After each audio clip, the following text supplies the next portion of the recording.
বন্ধুসকল, মই আছোঁ বৰ্তমান অৰুণাচলৰ এটা ছাইডত আৰু ইয়াত যিহেতু এখন ব্ৰিজ বনোৱাৰ কাম চলি আছিলে আৰু বৰষুণৰ পানীৰে গোটেই ব্ৰিজখনে উটাই লৈ গ'ল। পোষ্ট এটা এইটো দেখিছে আপোনালোকে, উটাই লৈ গ'ল আৰু মই এইফালে কোনোমতে শিলত বগাই বগাই পাৰ হৈছোঁ আৰু অকণমানকৈ, যিহেতু এটা ইঞ্জিনৰ কাম কৰিবলৈ আহিছোঁ।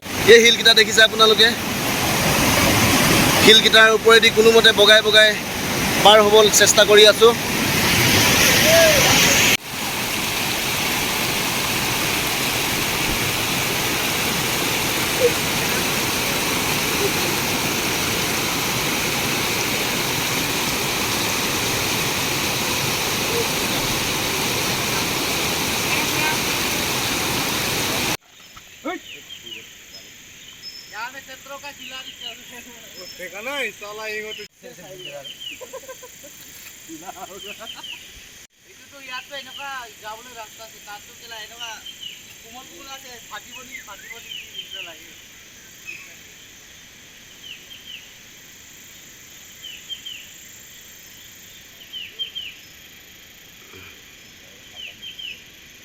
বন্ধুসকল, যিহেতু ছাইট এটেণ্ড কৰিবলৈ আহিছিলোঁ অৰুণাচলৰ আনিনি ফালে, তো এয়া দেখিছে আপোনালোকে ৰাস্তাটো একেবাৰে নাই।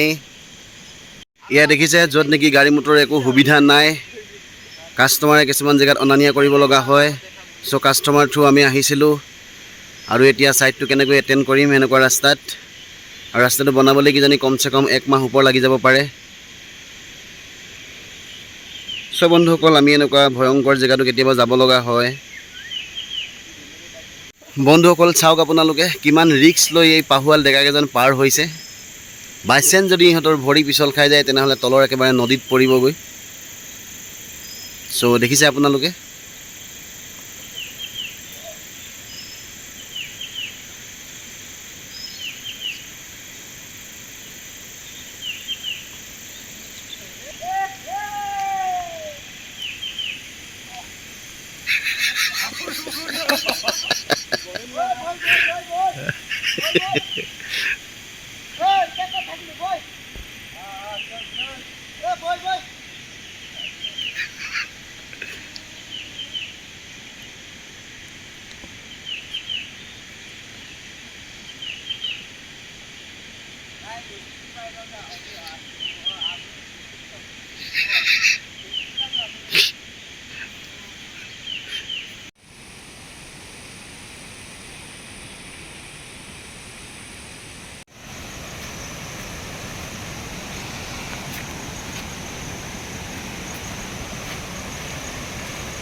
আইটো পাথৰ আহি গৈছে।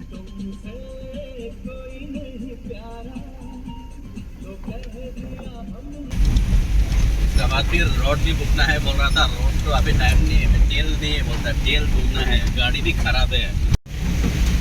यही होगा बज रहा है 2, 3, 4, 5, 6:30 बजे तक